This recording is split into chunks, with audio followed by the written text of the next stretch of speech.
Hello and welcome to this installment of Making Sense. I'm Justin Gutwein, and today's topic is intent data, the thing you purchase because everyone else tells you how great theirs is, and then it sits on the shelf collecting dust because you don't know how to use it or what to do with it. Pretty much exactly like your espresso machine and your Instant Pot. Now before we jump into what intent data is, let's touch on why it's so important. By now you are probably at least vaguely familiar with what we call the dark funnel. And if you aren't, I do cover it pretty extensively in the lead generation episode. But the gist of it is that B2B buyers tend to stay anonymous for as long as possible before they raise their hand and become known.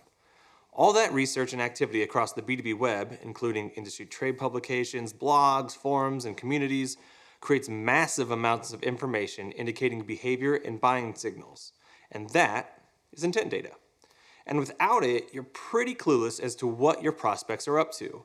It's kind of like your teenager lining up solo cups on the dining room table while their friend's opening a package of ping pong balls right as you're leaving for a long weekend with your spouse and just saying, "Have fun practicing your sports stacking." Definitely clueless to what the intent for the weekend was. So now that we know what it is, what do you do with it? Well, before we dive into that, we need to understand a little bit more about the sources and quality of the intent data. And there are 4 terms that can help us do that: first party, third party, known, and unknown. So let's start with known and unknown, which are pretty much exactly what they sound like. Known data is produced by activities like filling out forms, attending webinars, downloading ebooks, basically all those things that buyers are avoiding because they don't want to be bombarded by your outbound sales team to the point of submission. I just wanted to read the ebook, and next thing I knew I got an email, a LinkedIn notification, and my phone and doorbell rang at the same time. And unknown data is all those dark funnel activities that I alluded to earlier. Now let's talk about the difference between first and third party data, which is also pretty simple.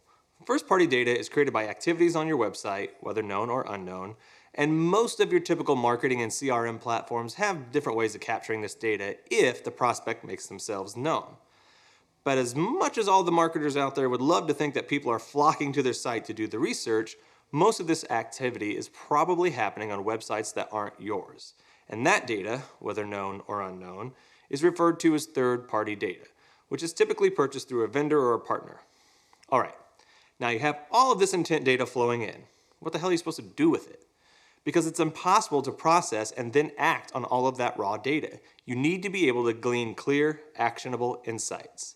Now, the 6 Sense platform is keyword-based, so our customers can enter branded and generic keywords that are relevant to their business, and anytime those keywords are researched across the B2B web, we pick them up. This then influences how we deliver valuable experiences for our future customers because we know what they care about. So using our platform, we can customize cadences, ads, and content. I mean, do you think I just love customer data platforms so much that I created Making Sense of CDPs? No. Our platform was able to tell me that our top performing keywords included CDPs, so I was able to create content around that. And speaking of CDPs, when you have an embedded CDP that combines first and third party intent with historical data and your ideal customer profile, you create a super powerful jet fuel for your predictive analytics engine that can tell you where accounts are in the buying process, even if they're still in the dark funnel, and what keywords they are researching, further allowing you to create personalized, value-based experiences for your future customers. And you can learn a little bit more about that in the predictive analytics episode.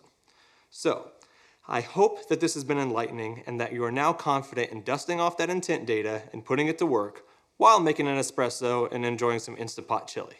I'm Justin Gutwein. Thank you for watching. Cheers.